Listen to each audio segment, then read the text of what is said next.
Move over millennials. One retired couple created a way to make ride-sharing more friendly for older citizens, senior citizens.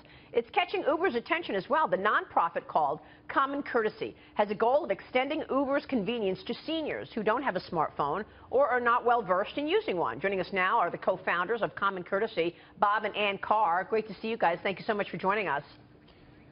Absolutely. Good morning. Good morning, and thank you. I think it's such a great idea for senior citizens. Is it sort of like an accessoride? I mean, that's really a bus that will handle several people, but this is one person in the car, right? It, of course, is one person with the rideshare companies, but up to 3 people additionally can ride for the same fare, basically. So we have some that are going to lunch.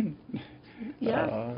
Some that are individual rides. It's more dignified, we believe. Yeah, and it's we call it personal transportation. Mm-hmm. Or as Anne calls it, micro-transportation. Exactly. Sort of integrating with mass transportation. It's a great idea.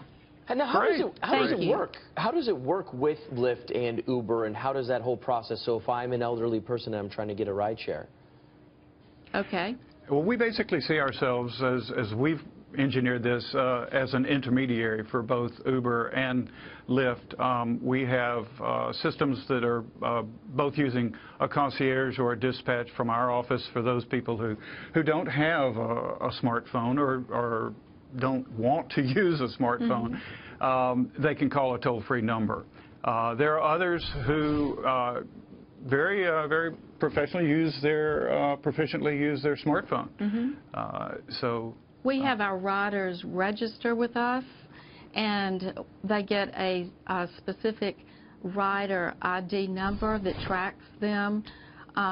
So some of them can put this system into their app on their phone and use their smartphone, but others just don't feel comfortable doing that, so they call the toll-free number, and we schedule the ride for them. And then you can watch it on the screen to make sure that they link up. It's a beautiful system. Yeah, it's been re-engineered over time.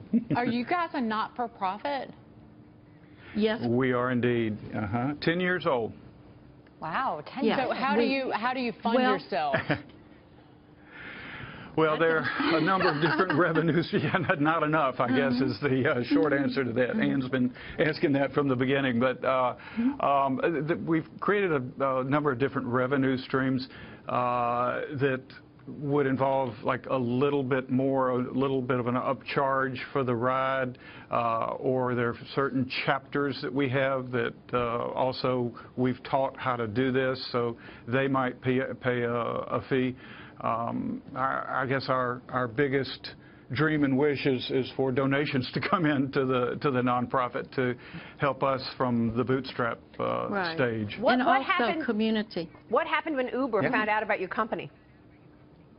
Well, we started working with Uber when they first moved to Atlanta, and they were a little bit standoffish because this is not their wheelhouse, and yet over time they warmed up to the idea, and I really believe they love it now. Both Uber and Lyft we love. Right. And you know, the thing that we see is that we are trying to expand Uber and Lyft's markets from, get this, from the overserved to the underserved. Yep. So you're operating where right now, and where do you hope to operate?